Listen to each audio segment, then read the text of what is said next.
What if everything you believed about your life's purpose was wrong? What if 15 years of sacrifice, of dedication, of what you thought was divine calling, was just preparation for something far darker, far more dangerous, and far more important? This is the story of a missionary who died on a rain-soaked mountain road in Guatemala. But death wasn't the end. It was the beginning of a revelation so disturbing, so profound, that it would shatter everything he thought he knew about his mission on earth. When he stood before the presence of Christ himself, he heard words that terrified him. This was never your mission. What happened in those 7 minutes of clinical death would give him abilities that most people do and believe exist. He would return with a warning about a darkness spreading across the modern world. And tonight, you're going to hear exactly what he saw on the other side, what Jesus revealed to him, and why his real mission had only just begun. But I need to warn you, this story will challenge everything you think you know about faith, purpose, and the invisible war being fought around us. Are you ready? The pain didn't fade gradually. It was ripped away in an instant, like someone had flipped a switch in reality itself. 1 second, his chest was being crushed by steel and his lungs were drowning in blood. The next second, he was standing. But not in the ravine, not in Guatemala. He was in a space that felt more solid, more vivid than anything he'd experienced in his entire physical life. This is what terrifies people most about his testimony. He insists that our world, the one we touch and see, felt like a faded photograph compared to where he went. That place was the original. Earth was just a copy. The tunnel stretched before him, but calling it a tunnel feels inadequate. The walls weren't made of stone or metal. They pulsed with living golden light, breathing in rhythm with something he couldn't identify. When he looked down at his hands, he saw through them. Translucent, shimmering, like he was made of concentrated starlight. Behind him, muffled and distant, he could still hear the chaos of the accident sirens wailing. Men shouting in Spanish, rain hammering metal. But those sounds were being pulled away from him, growing fainter with each passing moment. Ahead, something else called to him, not a voice, not yet. Just an overwhelming pull, like gravity had reversed, and his soul was falling upward into something massive and magnetic. He started walking, then moving faster. Then he wasn't walking at all, he was being drawn forward by a force that made resistance impossible. And that's when the peace hit him. Not the gentle peace of a quiet morning or a sunset. This was violent peace, aggressive love. It crashed into him like a tidal wave, drowning 15 years of anxiety in seconds. Every fundraising letter he'd stressed over, every village he couldn't reach, every person he'd failed to save, every night he'd laid awake wondering if God had forgotten him, it all shattered under the weight of an acceptance so complete that he collapsed to his knees, weeping without tears. Because in that moment, he understood something that changed everything. He had always been seen. Every hidden doubt, every secret shame, every moment of despair he'd hidden from everyone something infinitely compassionate had been carrying those burdens with him the entire time. The light ahead grew brighter, impossibly bright, but it didn't hurt his eyes. Instead, it felt like coming home after a lifetime of exile.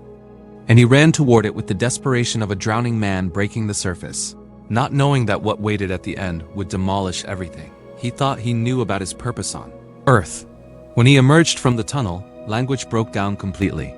He stepped into a space that had no floor, no ceiling, no walls, yet felt more structured than any cathedral ever built. It wasn't empty darkness or blinding light. It was both. It was neither. It was a dimension where physics surrendered to something older than time itself. And then he felt it before he saw anything. A presence so massive, so densely concentrated with power, that his translucent body collapsed involuntarily. Not from fear, from recognition. Every cell of his being, every fragment of his consciousness, suddenly knew with absolute certainty he was standing before Jesus Christ. But this wasn't the gentle shepherd from stained glass windows. This was the force that spoke galaxies into existence. This was the being who holds every atom in reality together by the sheer force of will. And he was looking directly at him. The voice didn't come from a direction. It came from everywhere and nowhere simultaneously, resonating through dimensions he didn't know existed. It bypassed his ears entirely and spoke directly into the core of his soul. "My child," just 2 words. But those 2 words carried the weight of every moment of his life. Every prayer he'd whispered in desperation. Every tear he'd shed in loneliness. The voice was masculine but also beyond gender. Ancient but immediate. Soft as a whisper but powerful enough to shatter mountains. And when it spoke, he broke. 15 years of trying to be strong, of being the missionary who had it all together, of hiding his doubts and fears. It all came pouring out in sobs that had no sound. Because in that moment, he experienced something that human language can barely touch.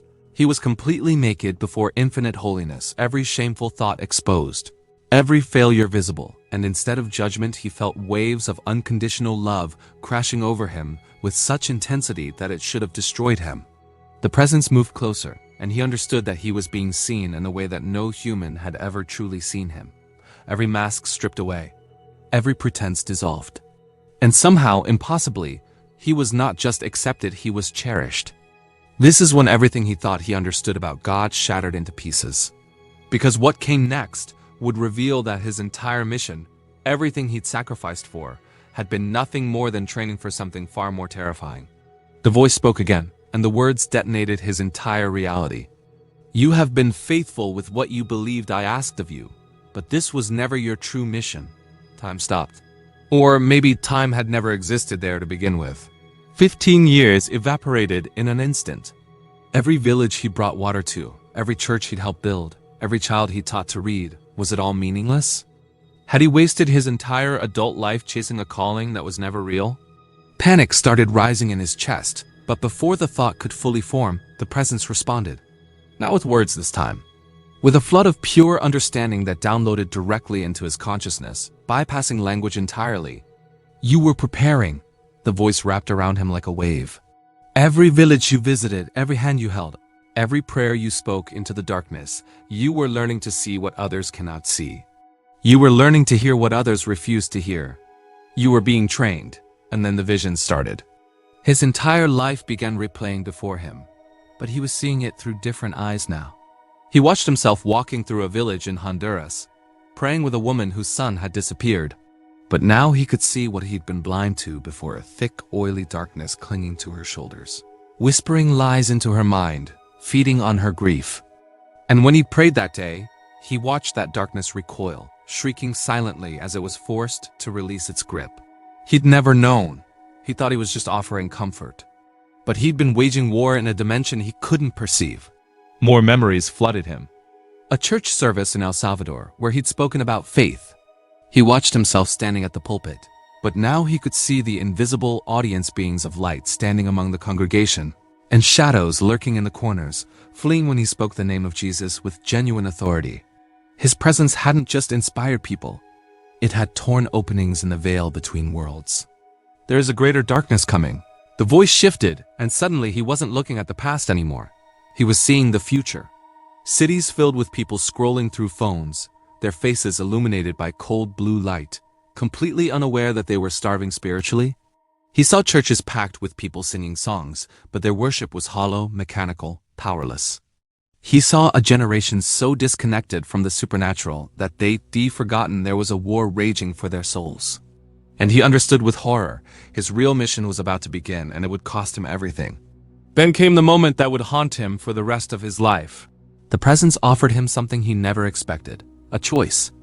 You can stay here with me now. Your work is enough. You have earned your rest.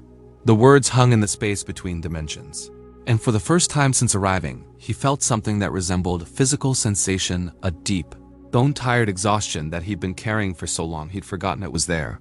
The offer was genuine. He could feel it. No tricks, no manipulation. Just an honest invitation to dissolve into that infinite love and never feel pain again. Every scar on his body, every lonely night in villages without electricity, every moment of crushing doubt, it could all end right here. Peace. Forever. The temptation was so powerful it nearly broke him. But the presence wasn't finished. Or you can return. The atmosphere shifted, became heavier somehow. The path will be harder than anything you faced before. Your body will be broken. The accident has damaged you in ways that will never fully heal. You will walk with pain every day for the rest of your life. He felt his translucent form trembling. Those who should stand with you will call you crazy. Church leaders will close their doors to you. Your own family will doubt what you've seen here. You will be misunderstood, ridiculed, dismissed as delusional. The enemy will target you with an intensity you cannot imagine because you will be teaching people to see again, to fight back, to reclaim authority they've forgotten they possess. The presence moved closer. and he felt the weight of what was being asked. But you will open eyes that have been sealed shut.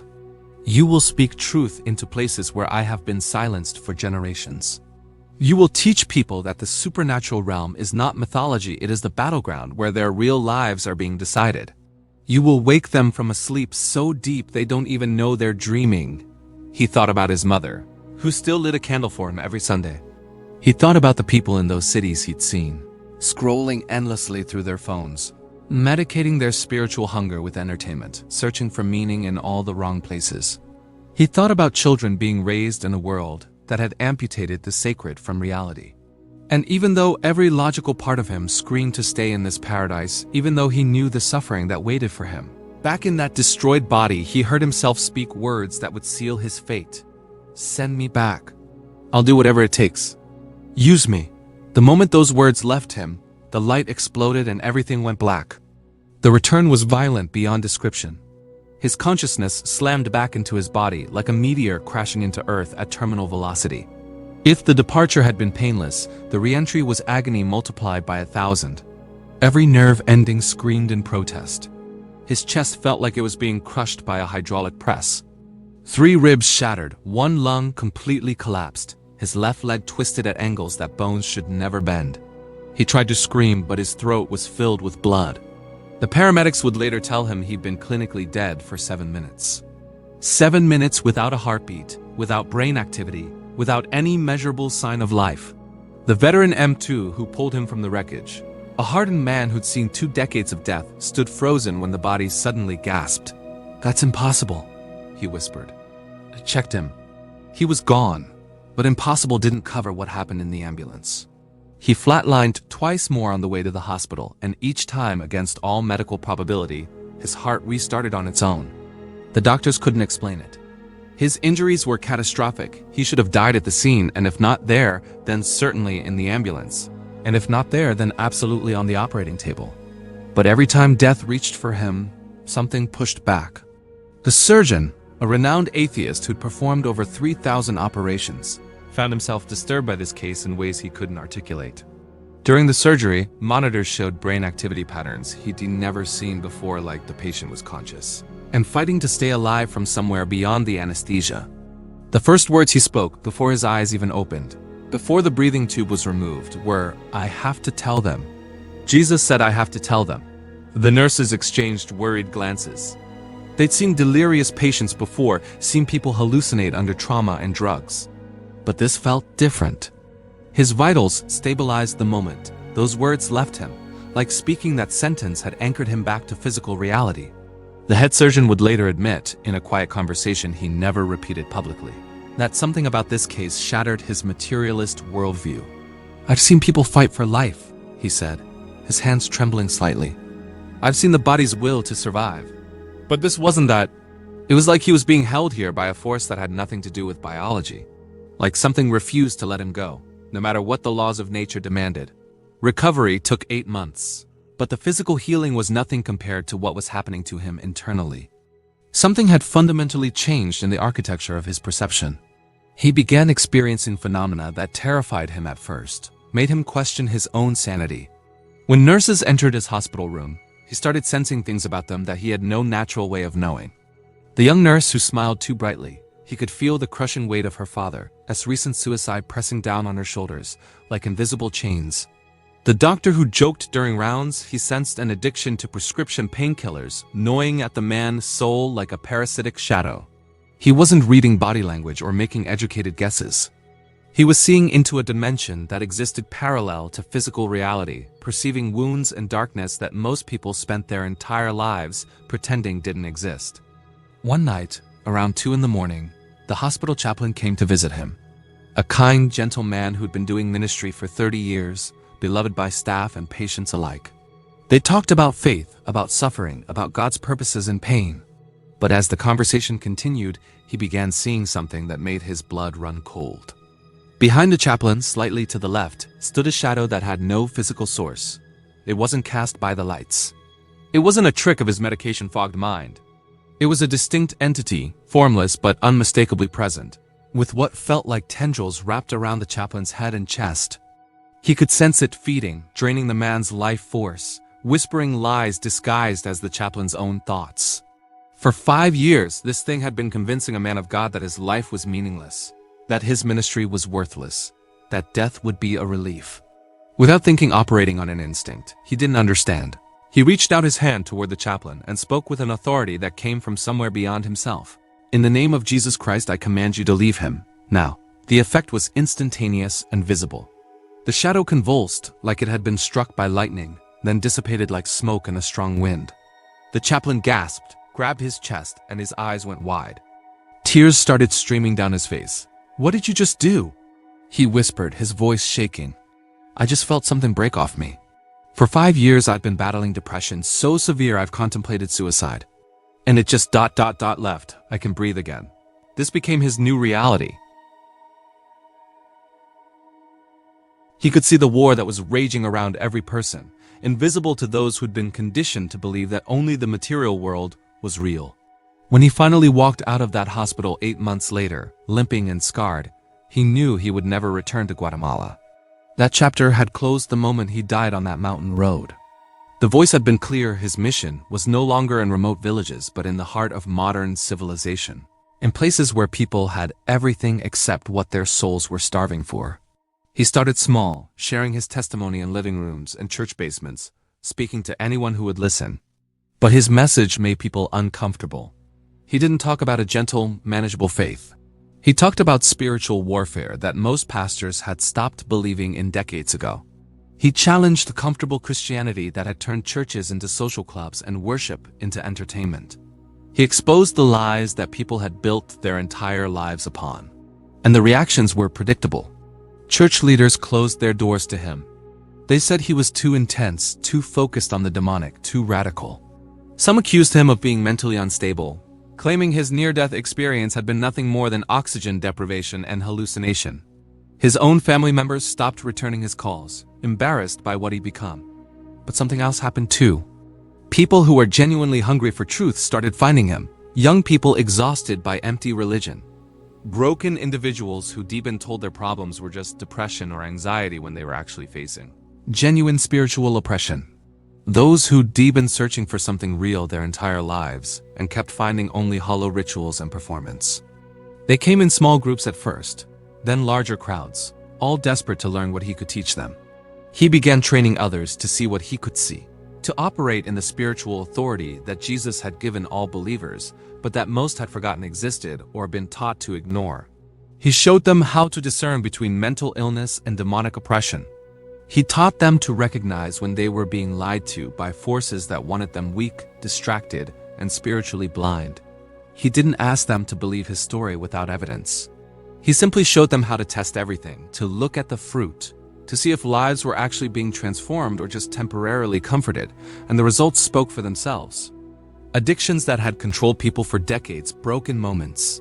Marriages on the verge of collapse were restored. People who'd been contemplating suicide suddenly discovered purpose and meaning that changed everything. Now, years after that rainy night in Guatemala, he still travels constantly. His body carries the permanent reminders, the limp, the chronic pain, the scars that ache when storms approach. But he says the pain serves a purpose. Every morning when he wakes up hurting, he remembers standing in that light, hearing that voice, making that choice to return. He remembers what he saw on the other side and what he was sent back to do. And he knows that every person he helps to wake up, every spiritual chain he breaks, every demon he casts out in Jesus' name, it's just all part of fulfilling the mission that truly began the moment he chose to come back to a broken body and a hostile world, carrying a message that most people didn't want to hear but desperately needed to understand. If this story impacted you, if it made you question what else might be happening beyond what we can see with our physical eyes, then I need you to do something right now. Hit that subscribe button, because this channel is dedicated to bringing you the most profound near-death experiences that challenge everything we think we know about life, death, and what lies beyond. These aren't just stories, they read testimonies from people who've crossed over and returned with messages that could change your entire perspective on reality. After you subscribe, smash that like button. It tells me you want more content like this, and it helps these important stories reach people who desperately need to hear them. And here's what I really want to know. Drop a comment below and tell me. Do you believe spiritual warfare is real? Have you ever experienced something that made you question if there's more happening around us than we can perceive? Your story matters, and this community is here to listen. And if you're hungry for more accounts of people who've died and come back with impossible revelations, check out the video I'm putting on your screen right now. You won't believe what a firefighter saw during his cardiac arrest that convinced even the doctors something beyond medical explanation had occurred. Don't miss it.